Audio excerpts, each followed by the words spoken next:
첫 번째 사례죠.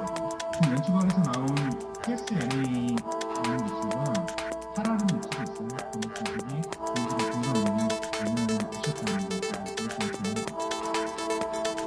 네, 아홉 명 가운데 22명이 암이 발병을 했습니다. 그런데 연초박 때문이었다고 이렇게 발표를 하는 건데 어떤 건강에 해롭게 된 거예요? 일단 연초박이라는 건 담배를 만들고 나면 뚜껑이를 말하는데요.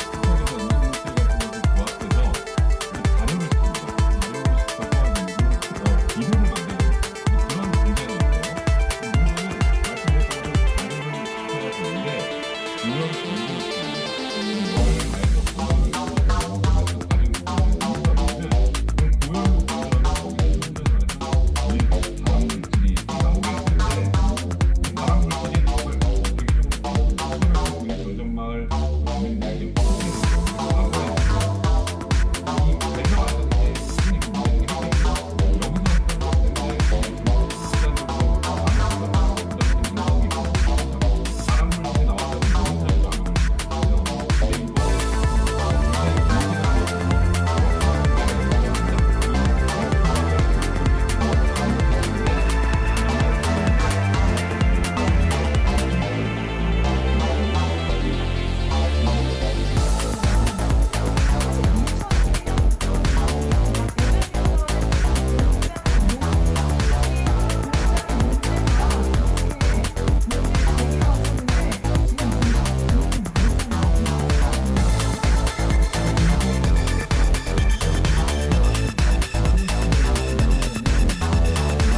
부합해서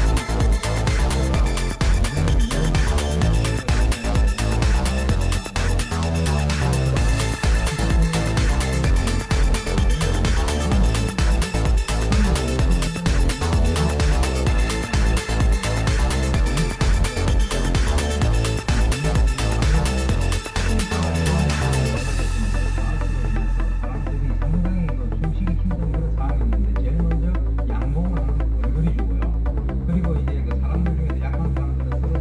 시킵니다. 발효를 시켜서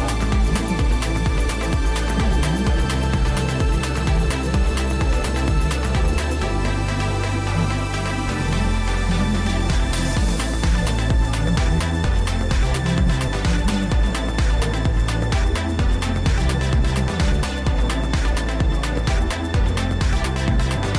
문제는 말씀드린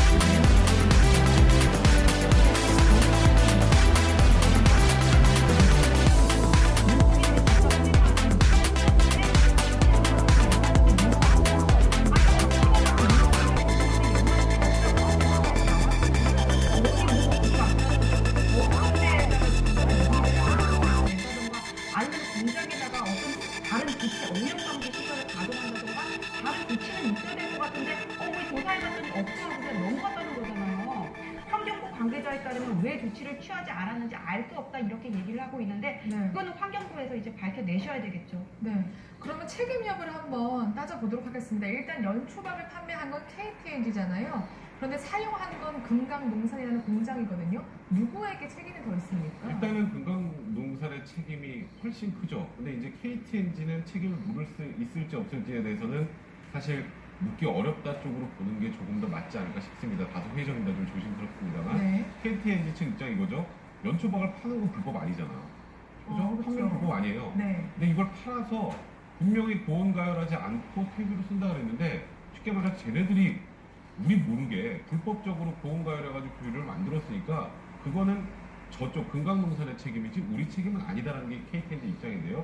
지금 만약에 KTNG에서 이 연초박을 판매하고 그 이후에 공정 과정까지 관리 감독해야 될 법적 의무가 계약상에 있다면 모르겠지만 그런 의무가 없다면 KTNG 측 주장대로 사후관리 책임을 인정하기는 다소 어려울 수 있을 것 같습니다. 그렇군요. 근데 변호사님 사실 공장의 책임이 지금 더 크다고 하셨는데 그 해당 공장이 지금 파산한 상황이라고 하더라고요. 그 공장 주도 파산한 상태고 그러면 어떻게 되는 거예요? 그러니까 공장은 파산했다고 하더라도 네. 이거를 생산하는 데 있어서 책임이 있는 사람에 대해서는 물을 수가 있어요, 책임을. 하지만 이게 개인에 대해서 물을 때는 아무래도 그 배상을 받기 위한 어떤 담보라든지 그런 건 약할 수가 있는데 지금 대표도 2017년 암으로 사망했다 이렇게 나오거든요. 그렇군요. 그래서 일단 이런 불법행위 손해배상 책임을 들어갈 때는 피고를 좀 넓게 잡고 들어가야 될 것 같아요. 익산시도 문제가 될 수 있고 금강농사는 지금 없어졌다고 하지만 당시에 참여했던 사람들이 또 있을 수가 있고 KTNG도 일단은 피고로 삼고 들어가야 될 것 같습니다. 네. 환경부 관계자는 이렇게 얘기를 했습니다. 익산시와 협의하여 주민 건강 모니터링, 환경 개선 등 사후 관리 계획을 수립하고 차질 없이 수립되도록 최선을 다하겠다. 이렇게 밝혔습니다.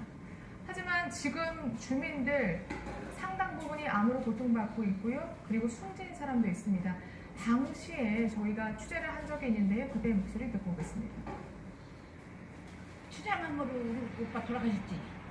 우리 동생 머리 아파 죽었지? 죽으니까 이랬어요. 지금 담배를 피우냐고. 나 담배 안 피우신다고. 오전에는 어머니가 돌아가시고 오후에는 아버지가 돌아가시고 1년 안에 부부가 돌아가시고 또 그 1년 안에 또 30대 중반에 젊은 사람이 또 췌장암에 걸리고 또 뭐 전원생활 한다고 이사 온 부부가 또 암에 걸려버리고 정말 마을은 정말 초토화됐습니다. 이거. 네, 청정마을이 그야말로 오염마을이 됐습니다. 암 발병 마을이 된 건데 사실 저는 어딘가에 또 많이 퍼졌을 것 같거든요. 이 비료 공장이 과연 이 마을에만 영향을 미쳤을까 이런 생각이 들더라고요. 그러니까 아까 저게 이제 뭐 대표도 암으로 사망했다고 네. 그러지 않습니까? 그러니까 이제 사실 이것은 이제 주민들의 건강에는 별로 신경을 안 쓰고 이제 돈을 벌겠다라고 하는 어떤 업체 그리고 가장 제가 볼 때는 이 지자체가 참 책임이 큰 것 같아요.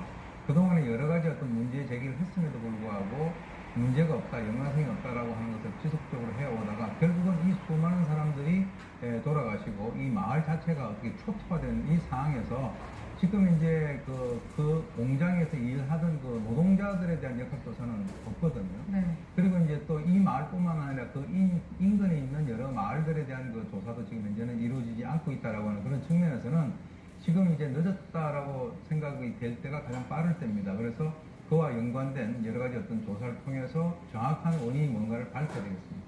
네, 정말 경제 발전하면 뭐합니까? 이런 게 바로 후재 폭형 사건인데요. 물론 돌아가신 분의 세월을 보장할 수 없고요. 가족의 아픔을 달랠 수는 없겠지만 공장 허가 과정부터 왜 조사가 늦어졌는지 철저하게 조사하고 또 제2의 장정말은 없는지 점검해 봐야 하겠습니다. 네, 저희가 실시간으로 질문 받고 있는 게 여러분 아시죠? 네, 유튜브 그리고 인스타그램으로 질문 남겨주시면 여기 계신 전문가 분들께서 대신 대답해 주십니다. 그럼 다음은 세상 돋보기